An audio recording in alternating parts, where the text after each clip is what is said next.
Hello, everyone. Welcome to No Buts About It. For the first time ever, we will have Payo Time with Rams Radar here to talk about the 2026 Rams draft class, and that will be right after this.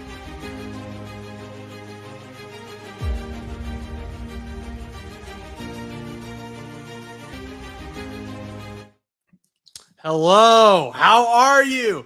All decked out in the Los Angeles Rams stuff. I'm doing well, Josh. Thanks for having me on the show. And again, I'm in the midst of construction here in my studio. I just moved to this new apartment, and so over the off season, I'm gonna deck this out in Rams gear and stuff. But yeah, when you reached out and was like, "Hey, do you want to just hop on live, talk about the Rams draft and schedule?" Absolutely. It is yes, yes, yes, 1,000 times. Thank you so much for having me on the show. Big fan of what you're building here. I think you have a pretty cool community. So yeah, thanks for bringing me on, man. Yeah, thank you. Hopefully, we get some of those community guys in here in a few moments. We just started up. We got one guy. He's a Vikings fan, but he is a troll. Chris Okay, Vikings. love that. He'll mention something about the Bengals. I'm sure he'll find a way to insult the Rams, but we love Chris. Anyway, yeah. So I just wanted the Rams have been one of the most talked about draft classes this off season, especially since they drafted Ty Simpson. They took the second quarterback off the board behind Fernando Mendoza. And there was just kind of a lot of talk of what are the Rams doing? Are they insane? Like, they have Matthew Stafford. He just won an MVP. He's a future Hall of Famer, and they went quarterback in the first draft. So I just want to talk about that. Kind of also talk about some of their other picks as well, because what I tell people whenever we do the draft grades is like, yeah, these might be wrong, like in the future, but ultimately what we're trying to do right now is just learn who these players are. Yep. Learn like what to expect from these players, because it happens every year. They, like Puka Nacua is a great example of it. Like, this random player comes out of nowhere and does great. Right. So we don't know what's going to happen in the future. So there are NFL prospects who come in to the NFL and they do great. And then there's others who just fall off randomly. So we're just going to talk about your guys' 5 picks, and then we'll talk about the Rams schedule as well. So does that sound good? That sounds like the best thing ever for a Wednesday night. Okay. So first off, right off the bat, we have the man himself, Ty Simpson. Yeah. So, do you want to introduce Ty Simpson? These are your grades. What do we got here? Yeah, so Ty Simpson, quarterback out of Alabama, pick 13th overall, 2025, second team all SEC, started 15 games, 3,567 yards, 28 touchdowns, and 5 interceptions. I give it a B, okay? Now, hear me out, and I know that, like, Ty Simpson, he actually seems like a pretty cool guy. Like, from what I've learned about him, like, just on a human level, he seems like a guy that you'd want to hang out with. He seems friendly, seems kind, but on the football field, he does have that it factor of oh, I'm going to lock in and I'm going to tear apart this defense here. He seems to have a really high football IQ, which is why I think him and McVay had their secret meeting ahead of the draft. And the pick has grown on me. When it happened, I was like most people. I was like, "Oh, really? Like, this is happening? Like, okay, I guess this maybe makes sense." The more and more I listen to Sean McVay, the more and more I listen to Les Snead talk about it, I see why they did it. Right? Their actual their actual first round pick was Trent McDuffie this year, right? Because the Rams had the 29th overall pick, and they traded that and some change to get Trent McDuffie from the Chiefs. And I think that's an A+ draft pick. Yeah. So then this pick here at 13, they got from the Falcons in the trade the previous year, which again worked out in the Rams' favor, thankfully.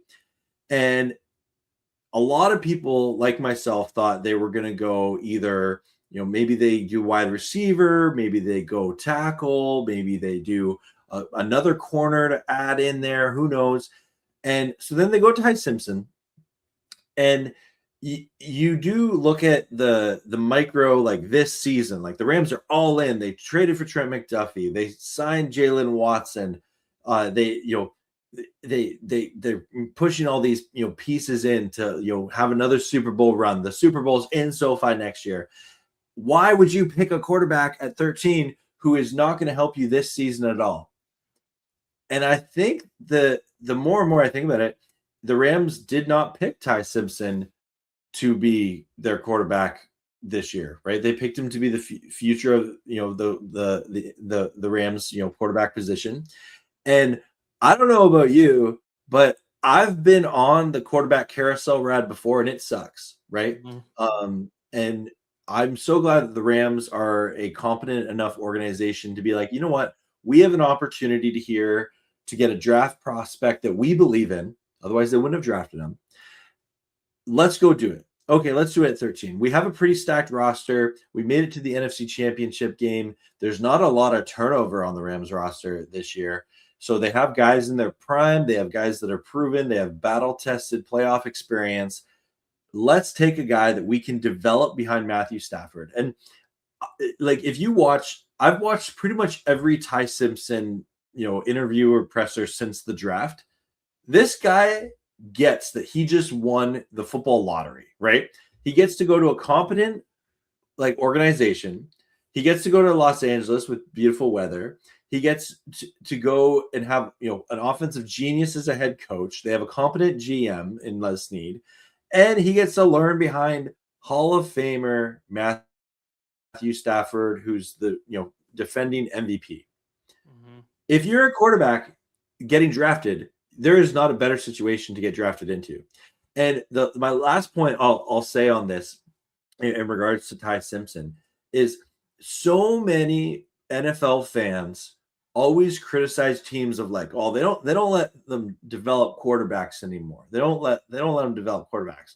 Well, I saw a lot of those same people when the Rams draft a quarterback to develop, being like, that was a waste of a pick. Why would you do that? Right? Like, and so here you have a team that they're actually, being like, you know what, we actually don't want to go back into, QB purgatory, because that sucks, right? It sucks when your team shows up on Sunday and you're like, okay, like, if the quarterback can have a good game, maybe they can, right? I lived through the Sean Mannion's, the Sam Bradford, Austin Davis, the Nick Foles, Case Keenum era. Like, I don't want to be in that quarterback carousel anymore. I'll always say Jared Goff stabilized the quarterback position for the Rams. Stafford elevated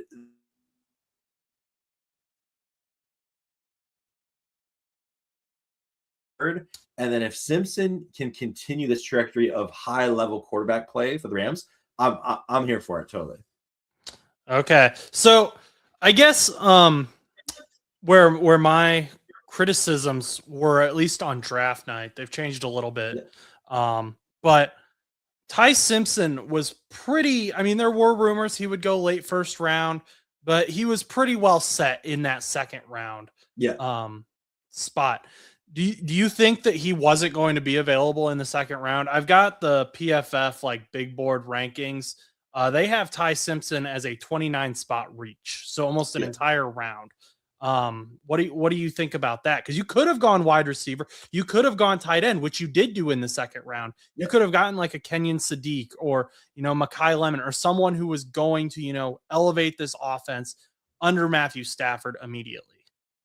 Yeah, no, and that's a very valid criticism. I guess my gentle pushback to that would be if you truly believe Ty Simpson is the quarterback that can be the future of your franchise, that you want him to learn and develop behind Matthew Stafford, why risk it, right? Like the Rams, they only drafted 5 players for a reason. Their roster is pretty much set and ready to go for next season. Is there really is it really that much of a win getting Ty Simpson at pick 13 versus the second round?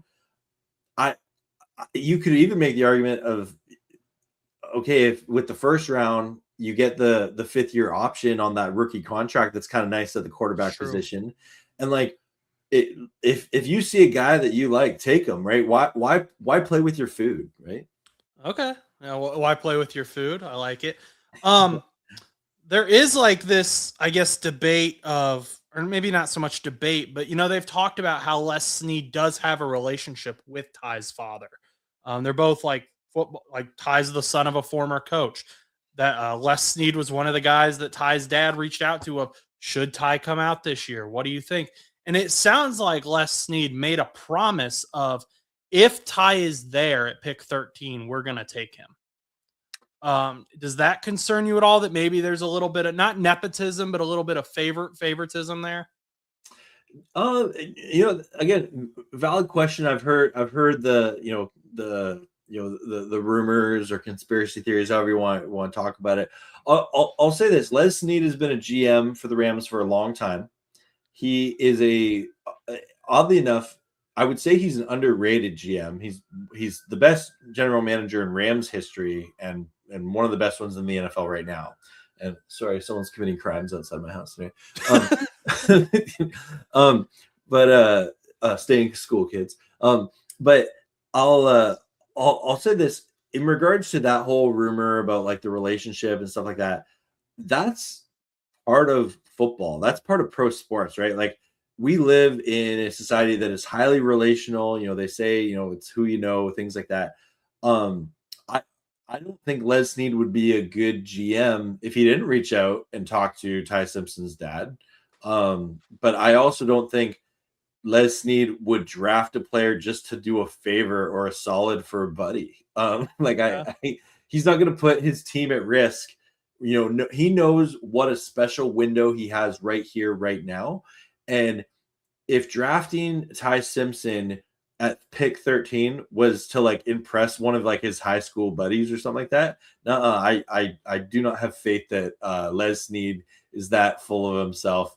He knows that the decisions he makes impacts a lot more people other than himself. Okay, yeah, those are just the rumor mill gets bored in the off season, so we gotta like. I'm not so people forget like.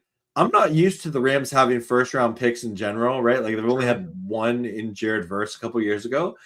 And so it's funny that, like, they pick Ty Simpson and the Rams all of a sudden become, like, the story of the draft. And I think it was kind of a boring draft in terms of storylines. I know, like, the frame stuff was out there.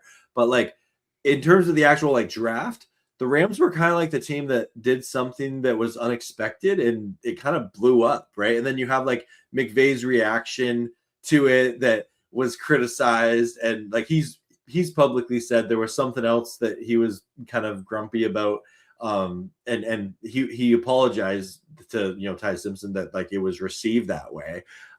So yeah, it's just sort of interesting the way that the rumor mill kind of went in full swing.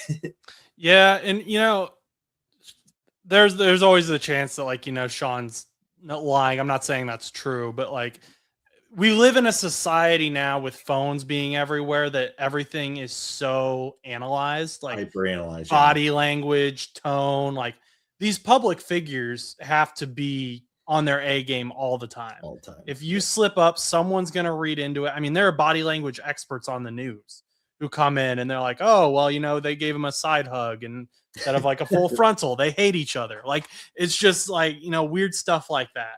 When like humans are going to be human, they do stupid things. Like, it's usually not that deep, but Sean McVay was the victim of that on draft night. Totally. You gave this a B, which is a good grade, but what kept this from being an A? Why is this not an A pick?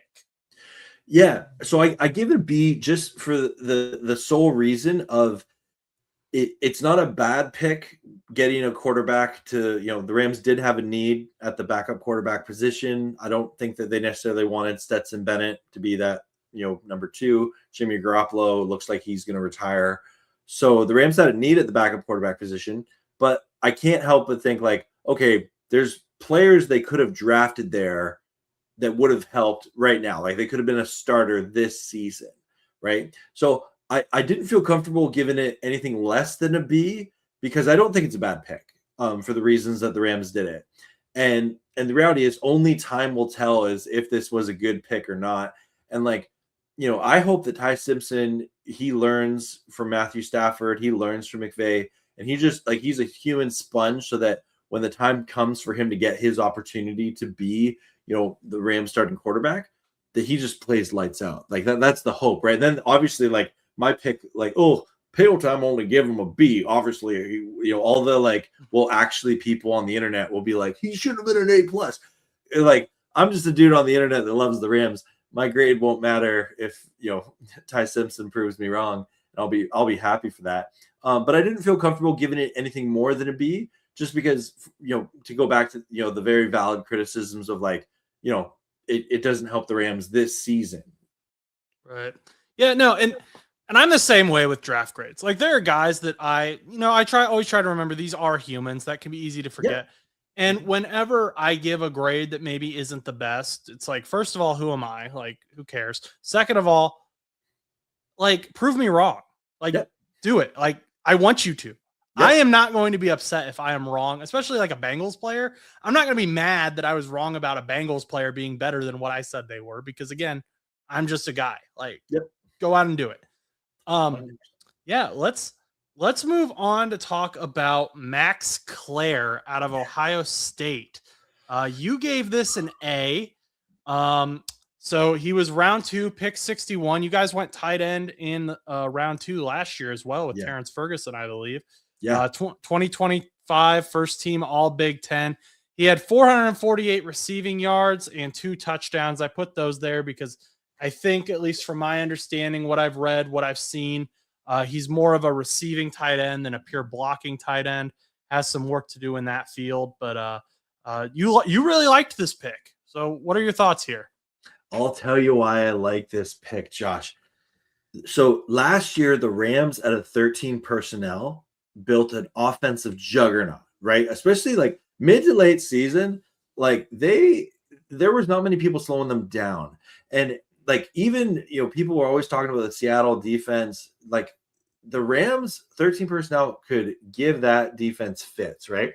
And I love Puka Nacua. I love Devontae Adams. I'm a big fan of Kyron Williams and Blake Corum in the backfield. But don't get it wrong. The X factor of this Rams offense is their tight end room. They have a plethora of very capable tight ends that can play good football. And none of them are necessarily like, a generational talent, like a Rob Gronkowski or Travis Kelce or something like that. But they're all solid tight ends that all kind of look the same. Like they're all these big white guys. And they're capable. And what I love about this, tight end room is it's different. It's not like, you have your number one wide receiver that, they have to plan for, or like, they have this dynamic running back you have to plan for. The Rams have that, but then they have this tight end room that it's, these 5 guys that they can rotate in and do different things. And almost all of them can run, the different route trees, and they're all pretty decent at blocking as well, which, I agree, Max Clark is going to have to, step up and develop that part of his game. But the reason why I gave this pick an A is the Rams were like, hey, we have this awesome tight end room, possibly the best tight end room in the NFL.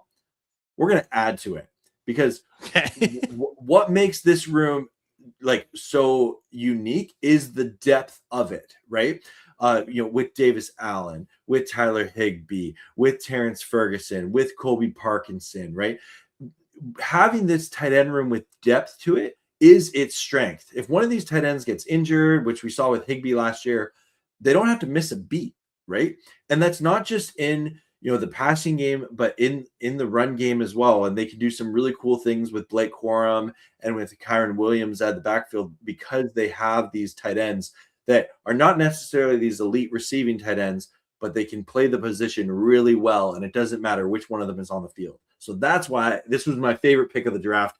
Take what you're already good at and keep getting better at it. Let's go. Yeah. And you guys, you mentioned Davis, you mentioned Parkinson. Are they free agents soon? They're coming up on their contracts, aren't they? I'd have to look it up. Colby Parkinson, I think he's in a contract year. Davis Allen, I think 2 years. He might be a contract year too. Terrence Ferguson was just drafted last year, so he's Right. around for 4. Yeah, I'd have to look at it off the Okay. off the top of my head. But definitely they're trying to earn their next paycheck.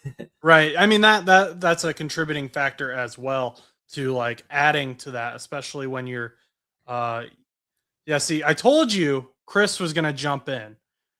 He said Chris. breaking news, Rams can't draft good in round 1. No wonder why they trade round 1 picks away. See, Chris, I warned him about you. I told him you were gonna hop in here and do some of your trolling. What's up, Chris? We just finished discussing round 1 though. So Payo is a big fan of that Ty Simpson pick. So I don't think Yeah. you're gonna convince him of that. But yeah, going back to the Max Clare pick. You guys do have like a weird offensive scheme. I don't know a lot of teams that rely on 13 personnel as consistently as the Rams. And I think a lot of people think of you guys as having really good wide receivers, but really there is kind of a fall off after Puka and Devontae. Like is Jordan Whittington your wide receiver 3? So Jordan Whittington is there. They also have Kenota Mumpfield. We'll talk about CJ Daniels later on. They drafted him, and yeah, and I think that's one of the reasons a lot of people thought the Rams were going to use that 13th pick on a wide receiver. I would say Jordan Whittington and Kenota Mumpfield are very capable wide receivers in the NFL. Like, I have no issue with them being your wide receiver 3. If you're a team, say like the Dolphins or something, and they're your wide receiver 1 or 2, you're maybe like, I don't know. But no, like both Whittington and Mumpfield did some nice things. And like Whittington's going into year 3, Kenota Mumpfield will be going into year 2. And so, yeah, I would say that the Rams, one of their strengths as a team is they do develop wide receivers quite well. And so if they went into the season with Jordan Whittington and Kenota Mumpfield and CJ Daniels as kind of like their wide receiving core behind Puka and Devontae, I have no issue with that personally. Yeah, I guess what I was getting at though is you guys kind of use those 3 tight ends as your wide receiver 3 in rotation. Fair. Yeah. Because of that. Because like the Bengals are in a similar boat kind of, because we have Mike Gesicki, who effectively is just a giant wide receiver. He doesn't really line up at a true tight end position a lot. He's basically our wide receiver 3. Even though we have like Yoshi and these other guys as well. But yeah, does Max Clare's inability, or not inability to, but he's flashed, he's shown potential, he can maybe get there, but he hasn't like been a consistent blocker. Does that worry you at all? Would you like to have a more balanced tight end? Because I think you guys have a lot more receiving heavy tight ends. Yeah, I think it would worry me more if the Rams drafted him and I thought he was going to be like, your tight end 1 or 2, right? Like, he's going to be buried on the depth chart, and he's going to get the opportunity to learn from great tight ends ahead of him. And like, we saw this with Terrence Ferguson last year. Throughout the start of the season, we didn't see a whole lot of T. Ferg, but towards the end of the year, he started to earn his reps. He started to show up more in games. He got a couple touchdowns here and there. And I kind of think that's the Rams formula for developing tight ends. And so, again, the Rams drafted 5 players this draft. I don't expect any of these 5 players to be like a superstar this season. I think that they'll have chances to get on the field and contribute, but they're very much were drafted for, developing players, into the future, and maybe they can contribute to the depth of this, hopefully Super Bowl roster. What do you say to criticisms that you spent 2 premium picks on backups? I'd say that's rich people problems in the NFL, because again, this isn't, I think of like the Rams draft class last year. A lot of those draft picks ended up getting cut, right? And the reality is, when you have a team where your roster is pretty set going into the season, you're going to use a lot of draft capital on players that are just going to end up going to other teams' practice squads or other teams' rosters. And I have no issue with, drafting for guys that you believe can, make your roster even as backups, right? And the Rams used to get criticized a lot for being top heavy. And I after I'd say the 2023 draft, I don't buy that criticism. They are a team with a lot of depth. They're a team that develops talent quite well. And no, I know that there's people out there that will continue this narrative of like, oh, like if Stafford got injured, they'd be done. Or if Puka's out and Devontae's out, or Kyron Williams out and Blake Corum's out. And then at this point, I'm like, okay, so if every good player on the Rams gets injured, they're done. That's what you're saying? Because you could say that about literally any NFL team. Yes, that is true. Yeah. So Max Clare, you gave him an A. Yeah, I love the pick. You love the pick. Okay, let's move on to Keegan Trost, who was the first player listed as a need according to PFF. You gave him an A as well. Yep. Out of Missouri, he's a 2025 third team All-American. He started 13 games at right tackle. Obviously you like the pick. Why do you like this pick? What's special about this guy? So anyone who watched my channel knows coming into the draft, my desire for that 13th overall pick would have been a tackle. And I say that out of respect for the Rams have a pretty decent offensive line. I like to call him the Great North Wall. AJ Jackson is their left tackle. He played really well last year. He did have some blood clotting issues before the season. So that's something that you want to pay attention to. And then Warren McClendon, who he came in for longtime Rams right tackle Rob Havenstance, who battled injuries last year. He has since retired, and he's had an amazing NFL career. He was the last St. Louis Ram available, but anyway, so he's retired. Warren McClendon has come in, and I believe he's earned that right tackle position. But there's just some things where you're like, okay, there's a need for depth. You can never have enough good tackles that you trust, especially, let's face it, Stafford is not the most mobile quarterback out there. So you want to give him time in the pocket.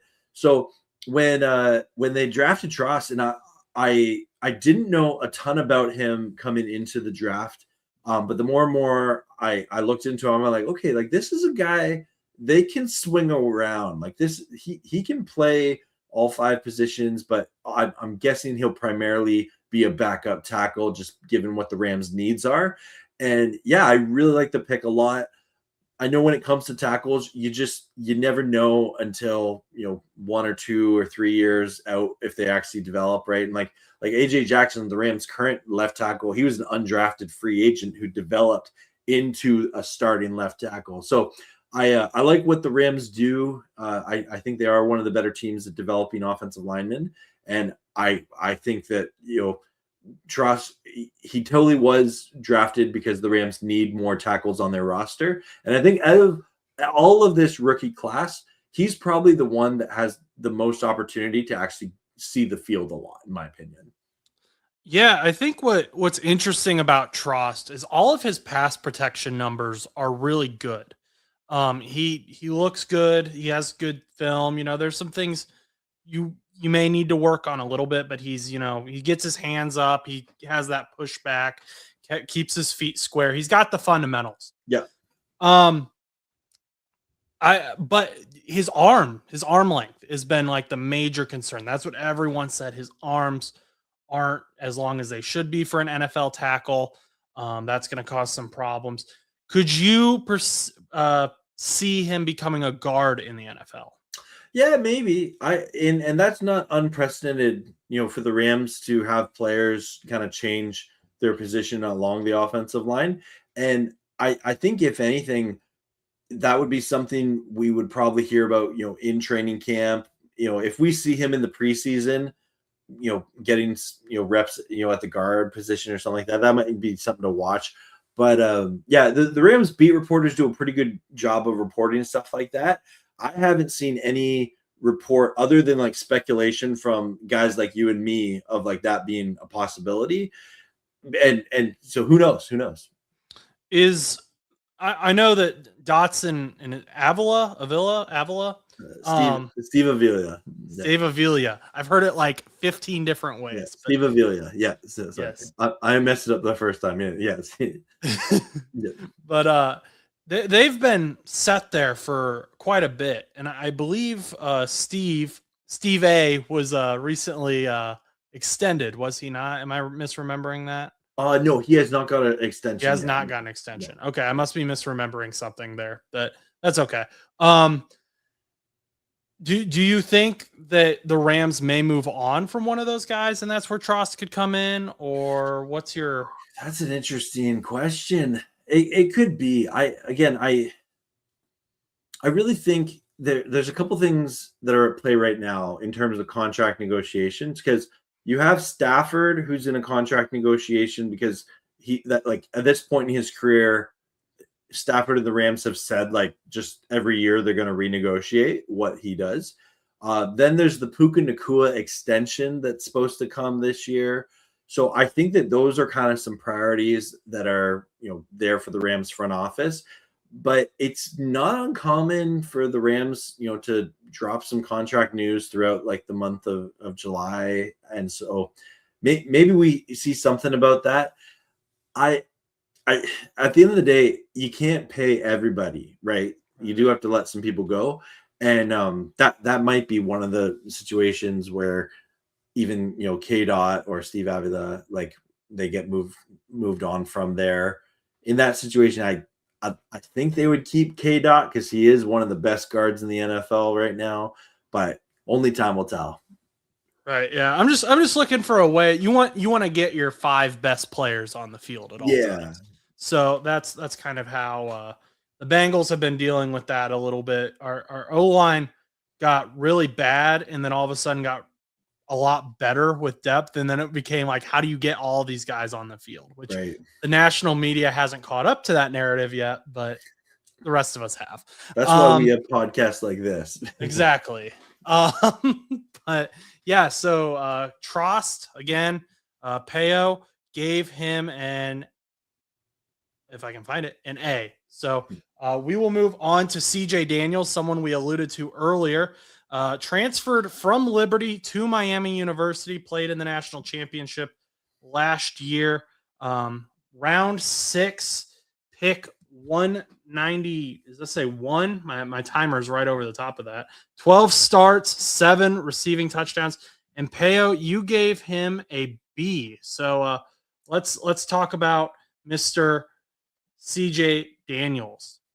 Yeah, and there's a part of me that wants to give this pick an A, but that, if I'm being honest, that's the like super overly optimistic biased Rams fan in me. At the end of the day, this is the first draft that the Rams in the McVay era didn't draft a running back. Mm-hmm. So I kind of see this pick as the Rams always want to draft a playmaker late in the draft that they think can turn into a guy. And I think CJ Daniels is that guy this draft. He has some really fun college tape. This is one of those like insane catch guys where like he gets like a duck thrown at him and he somehow like comes up with it and you're like, whoa, okay, CJ Daniels. I do think he's someone that is, you need to watch. Absolutely. And the Rams are a team, if they draft a wide receiver late, they're going to have an opportunity to turn into a really great NFL wide receiver, right? Like Cooper Kupp was a 3rd round pick. Puka Nacua was a 5th round pick. They're a team that can take later round talent at wide receiver and running back positions and turn them into very productive players. And so I'm excited about CJ Daniels, in the future for sure. But the only reason I gave it a B right here and right now is just, like I said, I probably am someone who believes in Kenoda Mumpfield and Jordan Whittington more than most people, especially Mumpfield. I think he actually could be, I'm not talking like a superstar or anything, but like I think he could turn into a very capable wide receiver and have a long NFL career. And I would put CJ Daniels in kind of that similar category.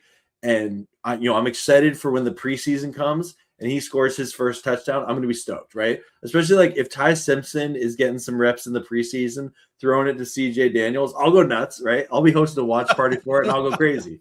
But yeah, that's my main reason for giving him a B is just I don't know how productive he'll be this year, but I don't think it's a bad pick late in the draft. Yeah, CJ Daniels is an interesting player because, like you mentioned, he does have that crazy catch radius. Something like don't take this too far, but similar to George Pickens, where like George Pickens is a player where as long as you get it in his area, he's going to catch it. That's about where I think the comparison ends. CJ Daniels does have really big or really strong hands though, so those help him. He's good with contested balls. He doesn't really have long speed though, which I think hurt him, and he's not able to get yards after catch. But he could be, that guy who, gets a sideline, quick first down to help you move the chains, or that type of player. Or someone in the red zone who, when everyone's kind of in the same place, he goes up and he says, "No, mine." That could be the type of player I think we could see out of CJ Daniels. He's also, something that's important that doesn't get talked about a lot. He's played in the national championship. He's played on the biggest stages. He played against IU in this year's national championship, and he had a great game against IU, which IU's defense was weirdly fantastic all season. So, I'm from Indiana. I saw it. I saw the hype, and there was no one on IU's team that was like insanely good. They just kind of all fell together. And CJ Daniels, he was able to, find ways to get open and get good catches. And I do think, I know you've said you're a fan of Jordan Whittington. You're a fan of these other wide receivers that are already with the Rams. I could see I could see a world where CJ Daniels comes out of training camp as the wide receiver 3. Interesting. And yeah, I don't think that's a total crazy, out of the realm of possibility for sure. Yeah.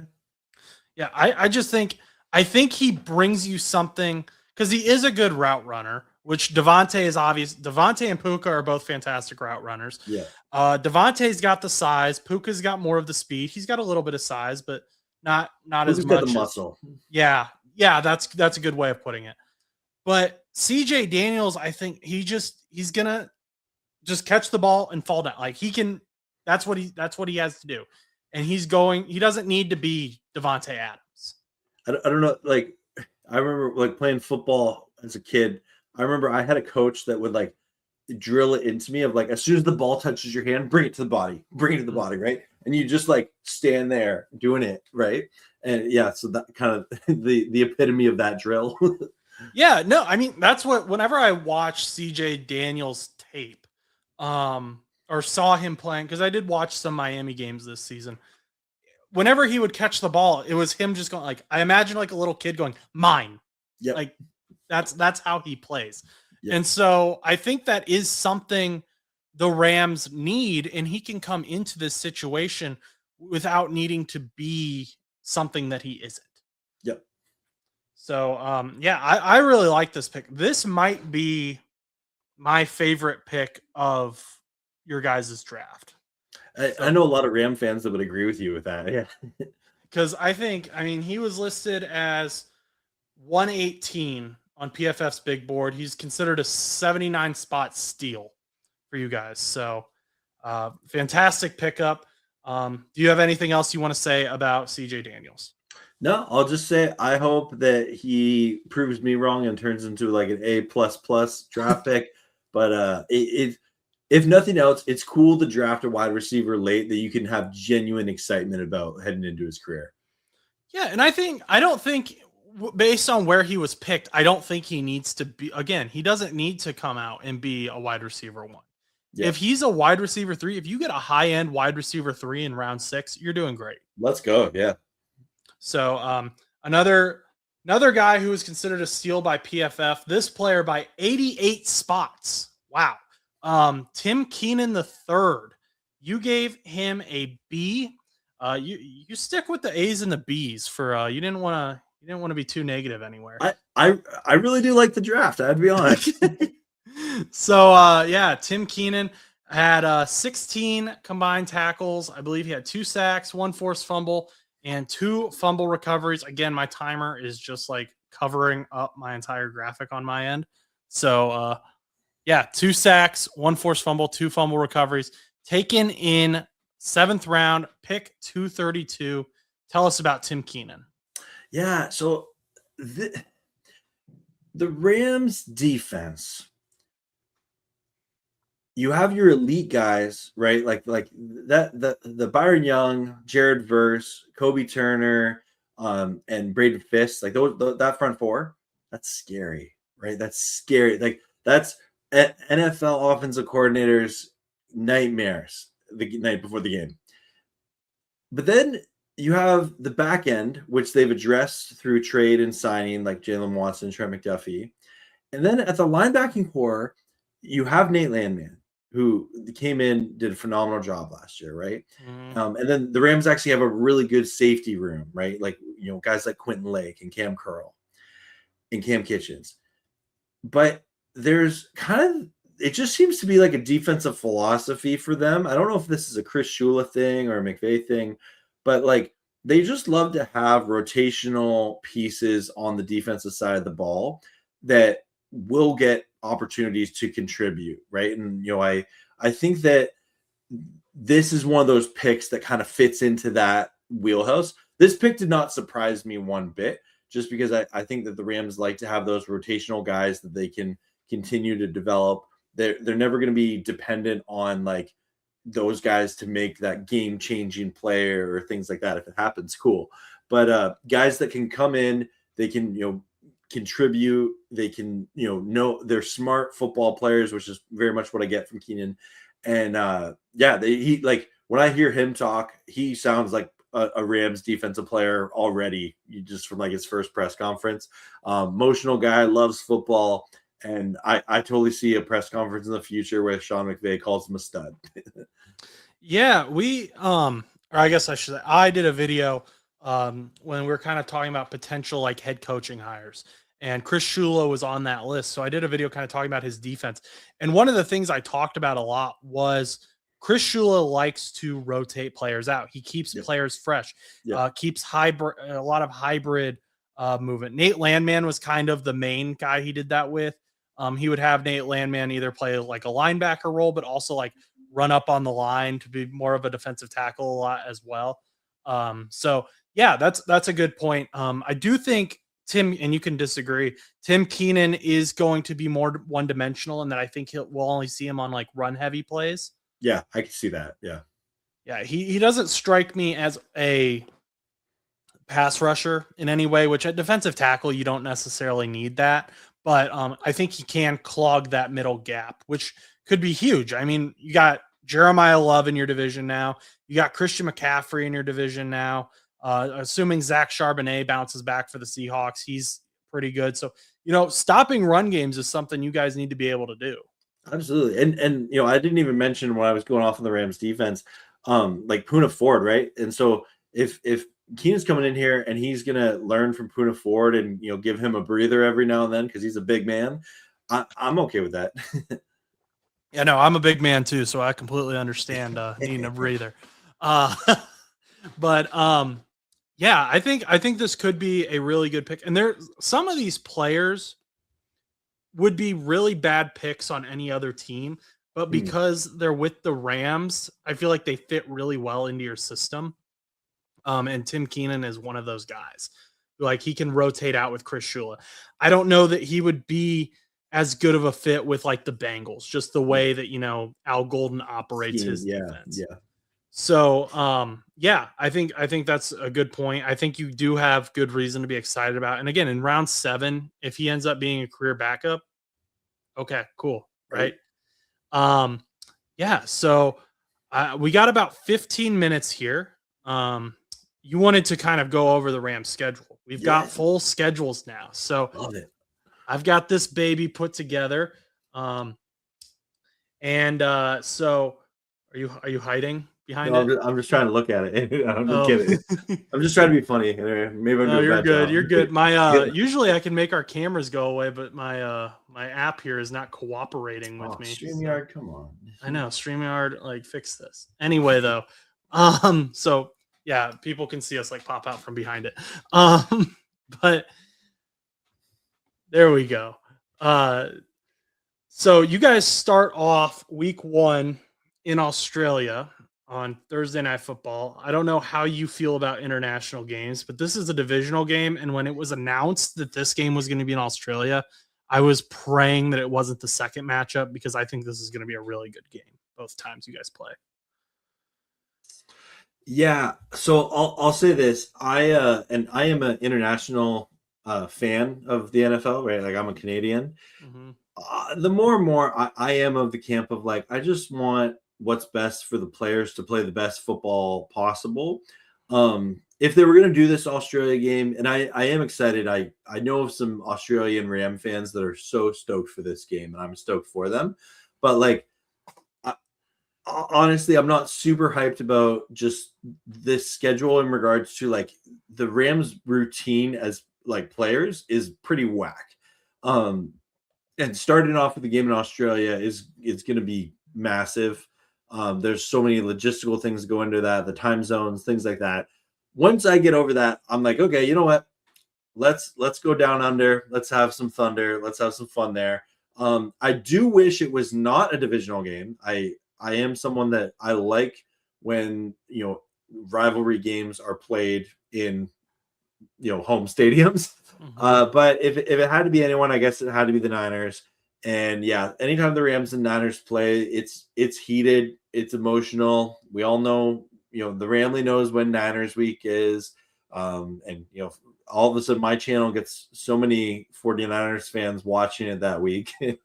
But yeah, so I think this is going to be a battle test for both these teams early in the season, not just on the field, but just like how they take care of their bodies, how they recover from this, jet lag.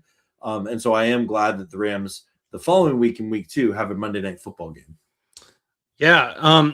I think that's my main issue with the international games too. Like, I think it's cool that there's not any in Canada, but like that fans in other countries get to see their favorite teams, especially like military. Yeah. But yeah, I also want to see the best football.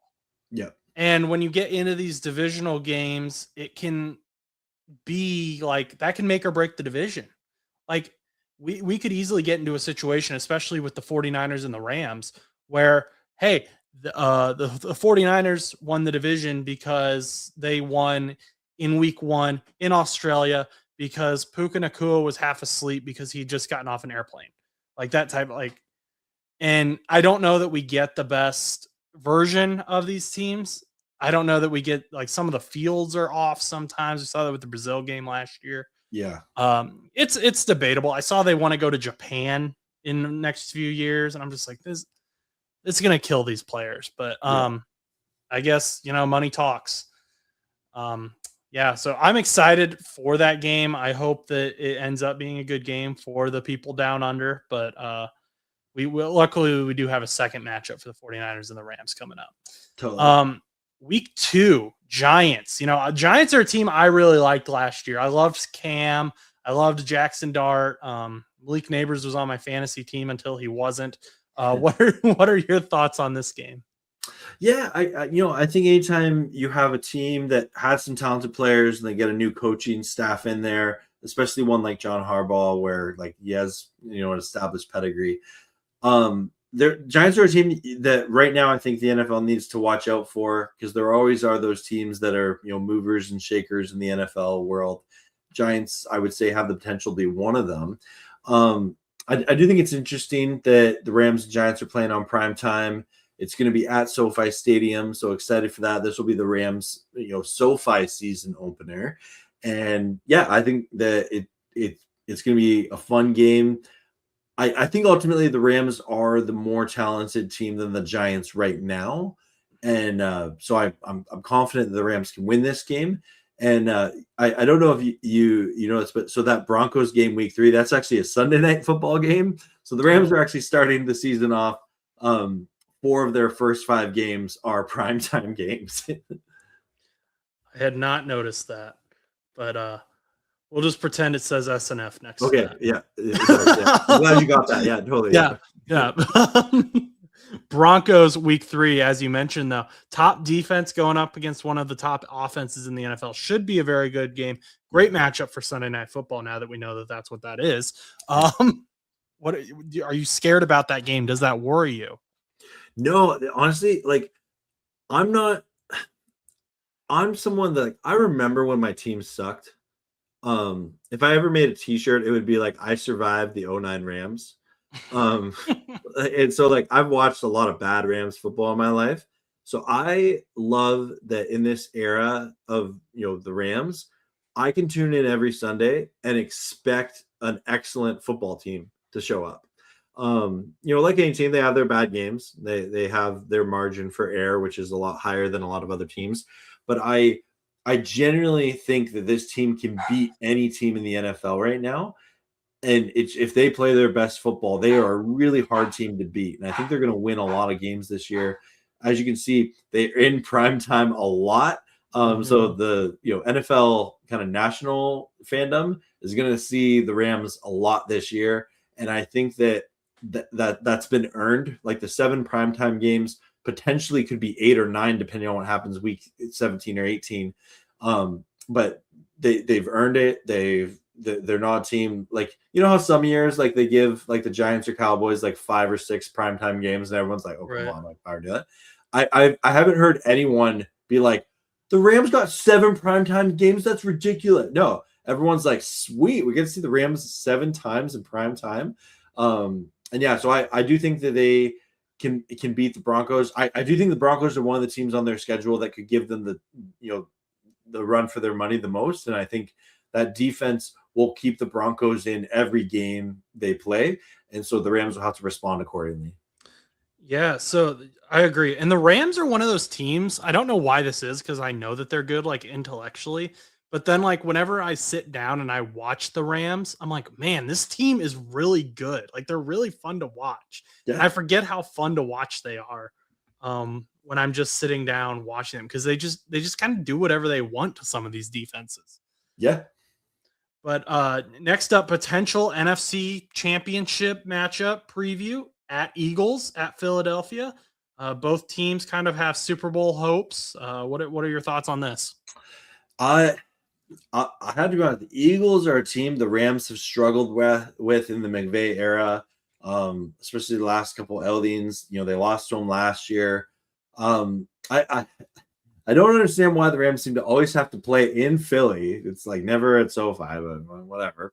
I am glad that it's early in the year. And like the Rams should have beat the Eagles last year, but 2 stinking blocked field goals because of bad field goal operation for the Rams, which I'm told by the Rams should be not an issue next year.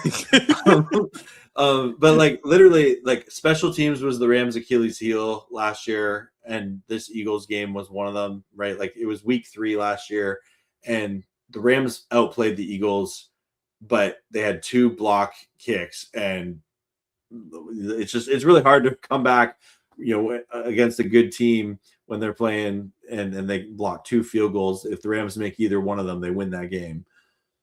Right. Yeah. Philly's not a team that you can leave points up on the board against. No. Bills, Monday Night Football.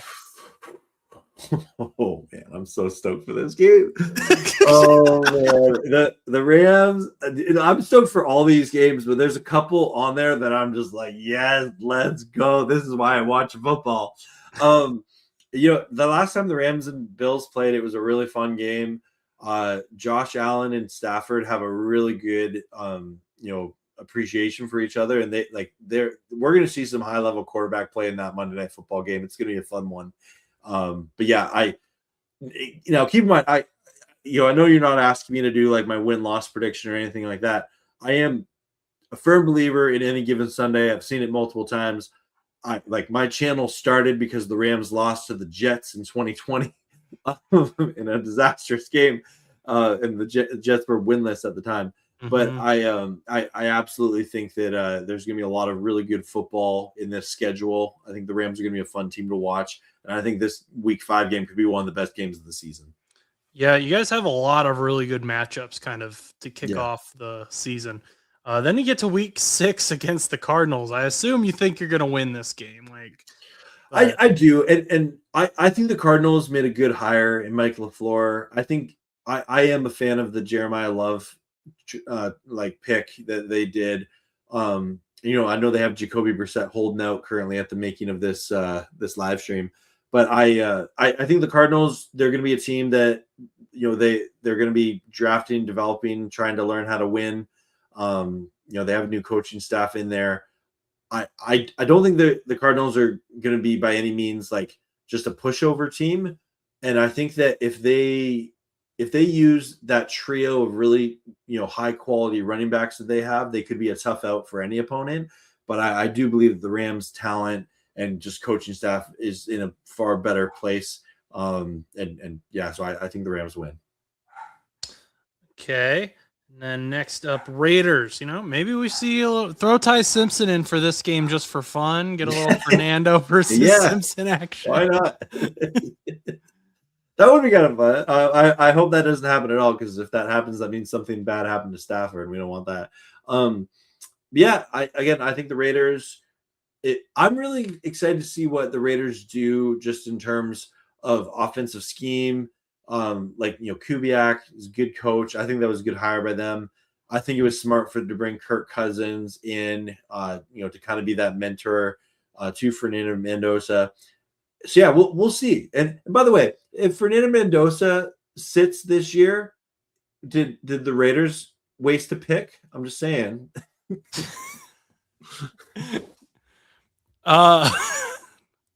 Are you prepared to argue that Kirk Cousins is as good as Matthew Stafford? No, I'm not. No. Okay. No. I just found it funny because everyone's like, the Rams wasted a pick on Ty Simpson, and he's not even going to play this year. Well, we don't. Know. You're right. I'm just saying, follow your own logic trail. No, you're right. It's more just Raiders fans can kind of be trolls. Okay. Chris, here, I'll throw up a few of Chris's statements here. He says the Rams finished 13-4 and lose to the Vikings in the playoffs. He also said that Josh Cousins sucks. Better than your current quarterback there, Chris. Can I remind Chris about the last time the Rams and Vikings played in the playoffs? What was the thoughts on that game? I'm not sure that we're going to be able to air those thoughts. Fair enough. But Chargers, SoFi showdown here. Yeah, love it. Somehow a home game for you guys, but home game for both of you, I think. Battle of LA, yeah. It is on record as a home game for the Rams. And I don't know. Again, I'm not from LA, but I've been to LA a couple times. I've been to SoFi Stadium twice. It's a brilliant stadium, and I think that LA will be in for a treat when the Rams and Chargers play each other. This is definitely one of the games I'm most looking forward to this year. Okay, and then we get to week 9, go against the Washington Commanders. Jaden Daniels should be back by then easily. We'll see what happens with Debo, see if they bring him back. He still isn't with the team, but what are you, any thoughts on this game? I did a ranking video of the Rams games, and I put this one in. You never know. Like I think the Rams on paper should beat the Commanders, but again, you never know, right? What are the Commanders going to look like with Daniels back? I would say that like this Cardinals, Raiders, Chargers, Commanders, Cardinals, like that is kind of, I guess, what you would say is the soft part of the Rams schedule, even though those teams can play some good football. I'm hoping that the Rams can win all these games. Well, yeah, that's always the hope. I hope the Bengals go 17-0. Yeah, right. Then you got the Cardinals again, so you play them twice before your bye week, week 10. Think we split that maybe going into Arizona, or not this year? Not this year. There's other years I could see it happening. And again, I'm prepared to be wrong. I'm not so full of myself that to admit when I'm wrong. But no, I do think a lot of Cardinals fans think they're going to get swept by the Rams this year. Yeah, sorry, Joe. Although I think Joe might be one of those as well. Yeah. Week 11 is your bye week, and then week 12, you guys have, I think, the first ever pre-Thanksgiving Wednesday game against the Packers. So Thanksgiving Eve. Yep, the NFL wants to take every day and make it NFL. Yeah. It's funny because the Rams haven't played on Thanksgiving for 50 years, and I heard a rumor that the Rams were going to play on Thanksgiving this year, and I was like, oh, like they never play on Thanksgiving. And then when the schedule came out and it was like Thanksgiving Eve, I'm like, that's hilarious because they still technically have not played on Thanksgiving. They got you on a technicality. Yeah. Okay. Week 13, Thursday Night Football, the Kansas City Chiefs, which I think I've said this the last 2 years, and I think I was right both years. I don't think the Chiefs are as good as like obviously they have Patrick Mahomes. Like that's like the year before when they went to the Super Bowl, I felt like they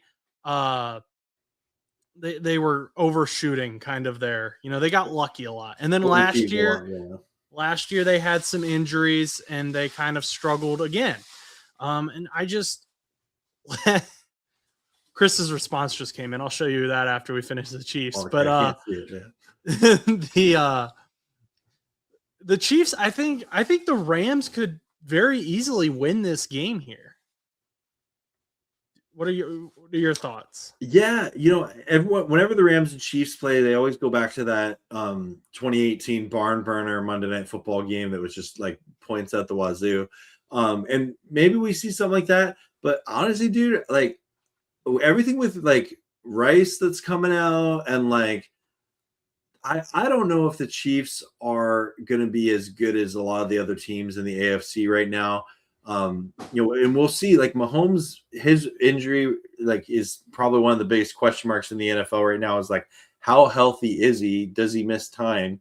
So yeah, I do believe that the Rams roster is significantly better than the Chiefs right now, and I really would love to see Trent McDuffie or Jalen Watson, or why not both of them, get a pick six on their old team. Ooh, that would be fun. I'm not a Chiefs fan, obviously. So fair.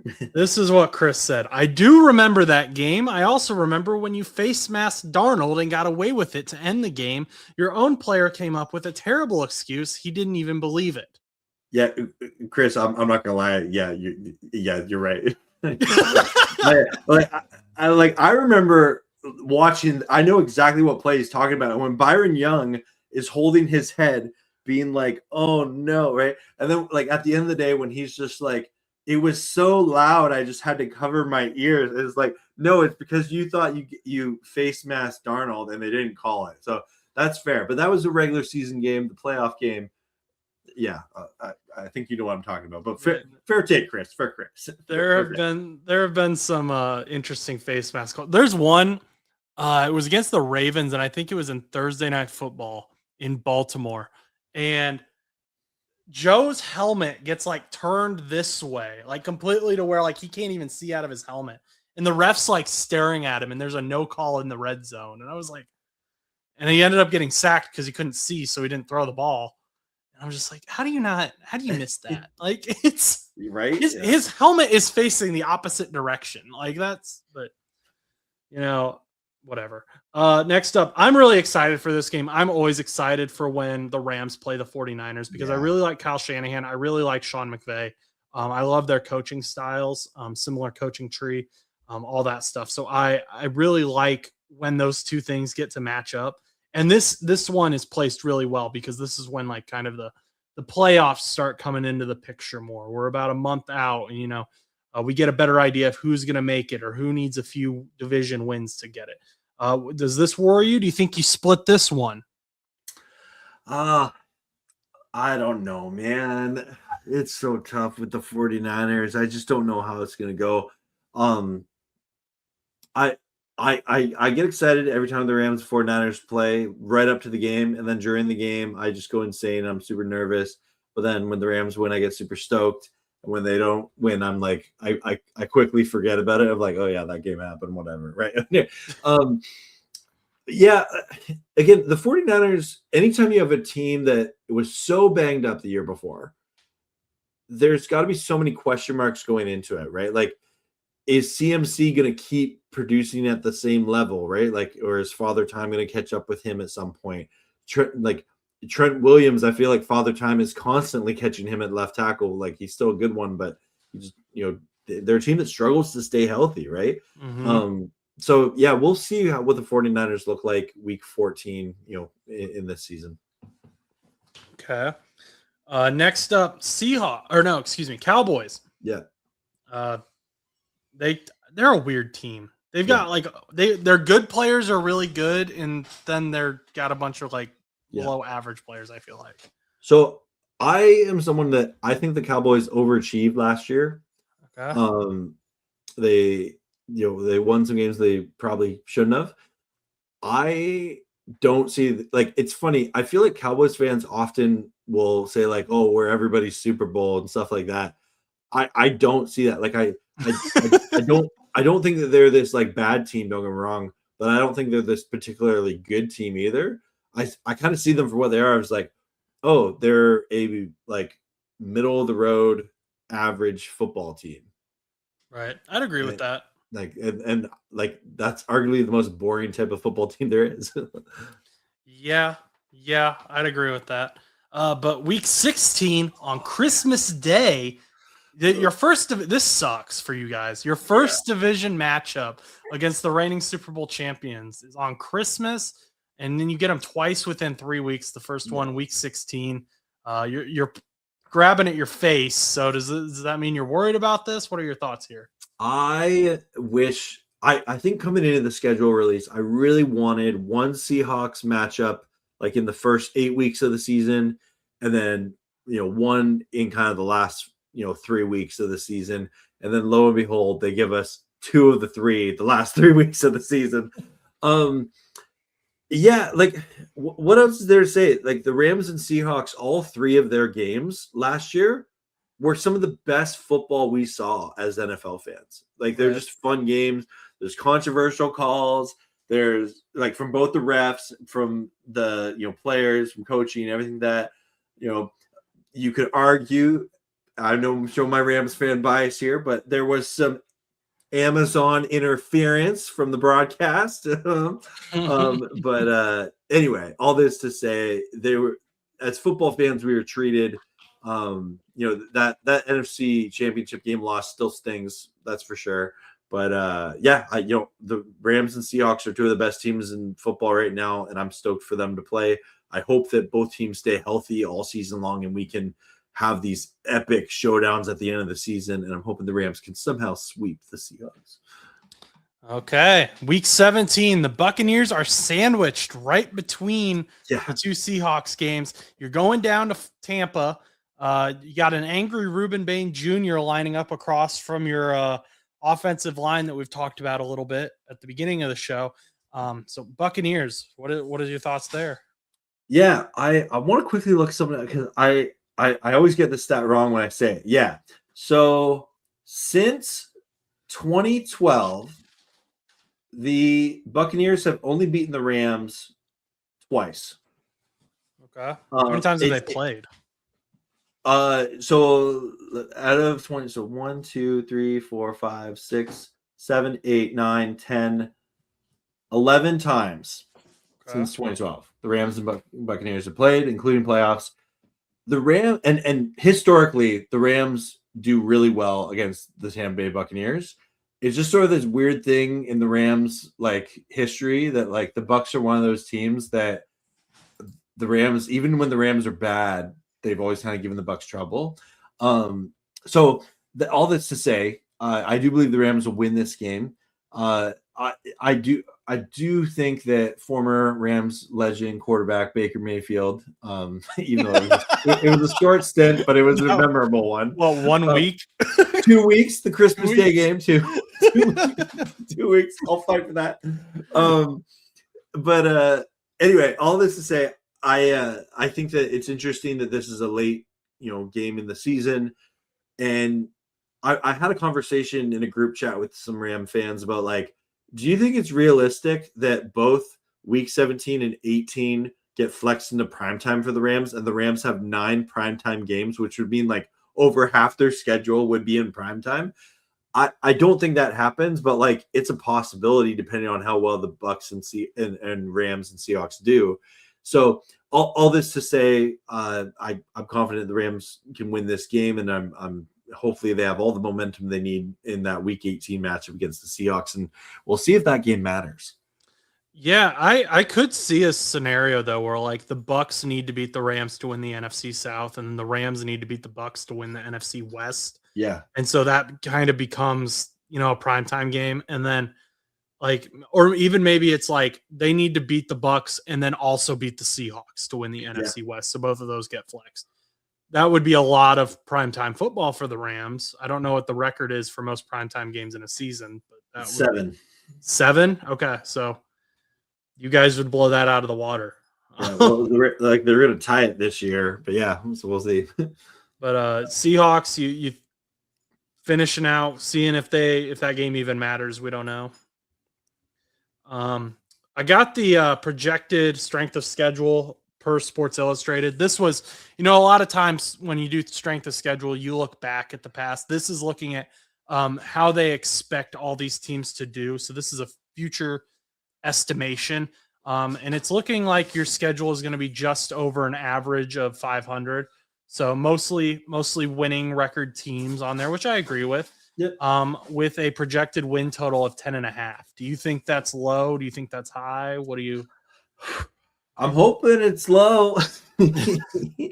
I really do think this is a good Rams team. It's one like, again, I know it's always on paper, but it does look like one of the best Rams teams in the history of the Rams.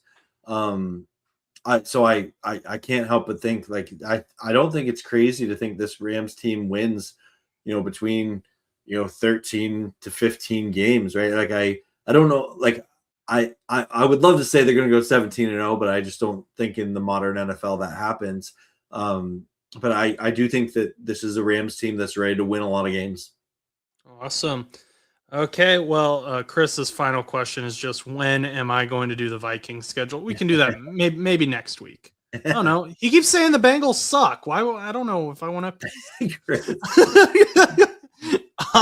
But no, thank you so much for stopping on, Payo. I enjoyed this conversation. I learned a lot. I can get rid of this graphic now too. Bring you back on here. But yeah, thank you for hopping on. I appreciated it. Go subscribe to Payo's stuff. Even if you're not a Rams fan, there's a ton of Rams content on there. I watch his videos. I'm subscribed. So go check his channel out. Is there anything specific that any viewers should check out? If you want to, one video series I did that was really cool throughout last NFL season is I did a before and after every Rams game. And so I never act. Some people accuse me in my comments of acting, but like I'm not a good actor. I always because I host a watch party for every Rams game, and I'll do like while I'm live, this is like a before reaction video, and then after the game is over, I do like the after reaction, and it's fun. A lot of people seem to like it, and yeah, if you have a favorite team and that played the Rams, that might be something that you enjoy doing. All right, I like it. Chris is trying to schedule the Vikings video now. But cool. Yeah. So something we're doing on the channel, Payo, is if we reach 1,000 subscribers by June 1st, I'm going to give away not just a Dexter Lawrence jersey. Sexy Dexy's a Bengal now, but also a second winner will get a jersey of their choice. So giving away one Bengals jersey, and then maybe there's a Rams fan out there that wants, a CJ Daniels jersey or a Ty Simpson jersey. Get early on it. They could win. Yeah. If we hit it by July 1st, I'll just give away the Sexy Dexy jersey because that's what really kind of started this. So if you're watching right now, get your siblings to subscribe, get your grandparents to subscribe. You know, we take people of all ages, all football fans, to have them check out the channel. And yeah, I appreciate everyone who has stopped by the show and is watching later. Thank you again, Payo. And yeah, make sure you like, comment, subscribe, all the fun stuff. And until next time, go do something nice for someone.